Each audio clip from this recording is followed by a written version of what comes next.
In the 1980s, some of Europe's fastest coupes didn't look fast at all. They were elegant, understated, and easy to underestimate, until they started moving. Hidden behind calm styling and conservative reputations were machines that could run with true performance icons. These are 15 Euro coupes from the 1980s that look slow, but are secret monsters. Number 15, Mercedes-Benz 190e 2.316. The Mercedes-Benz 190e 2.316 looks like a car that belongs in the slow lane. Boxy shape, restrained lines, and the unmistakable seriousness of an executive sedan turned coupe-like silhouette. In the 1980s, most people saw it as conservative German engineering, solid, safe, and slightly boring. That assumption was a mistake. Under the hood sat a 2.3-liter inline-4, developed with help from Cosworth, producing around 185 horsepower and roughly 174 pound-feet of torque. For a compact Mercedes weighing about 2,900 pounds, that was serious performance. The 190e 2.316 could run 0 to 60 miles per hour in about 7.5 seconds and reach a top speed near 145 miles per hour. Numbers that quietly put it ahead of many sports cars of the era. What made it deceptive was how controlled it felt. The engine loved to rev, the suspension was firm and precise, and the car stayed composed at speeds where others started to feel nervous. Picture a car that looks like it should be chauffeured, yet feels perfectly comfortable being driven hard on an autobahn. Built for homologation and motorsport credibility, production numbers were limited compared to standard 190s. Many were driven daily and aged out of existence. The 190e 2.316 proves something important. Sometimes the slowest-looking cars are engineered to be taken seriously, whether you notice or not. Number 14, Saab 900 Turbo Coupe. The Saab 900 Turbo Coupe looks like it's moving slowly even when it's parked. Tall nose, upright windshield, and that unmistakable wedge profile, more academic than aggressive. In the 1980s, it was seen as a thinking person's car, sensible, safe, slightly odd, and quietly very fast.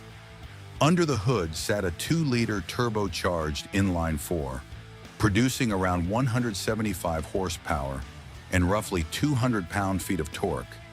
In a coupe weighing about 3,100 pounds, that torque made all the difference.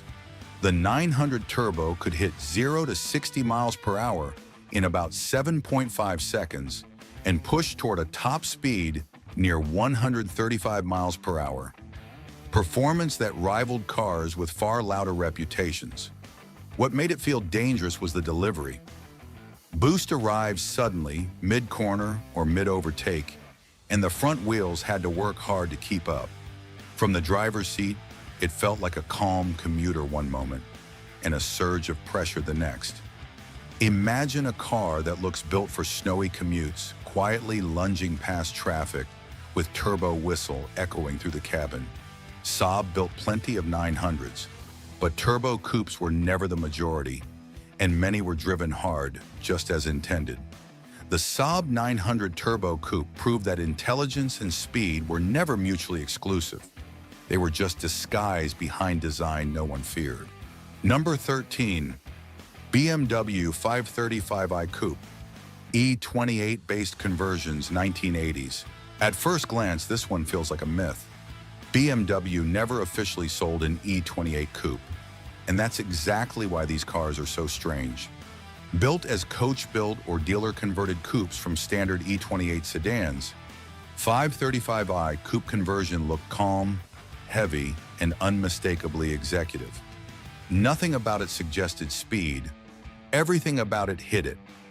Most conversions kept BMW's legendary straight-six engines, while the more serious builds relied on the 3.5-liter inline-six from the 535i, producing around 185 horsepower and roughly 214 pound-feet of torque.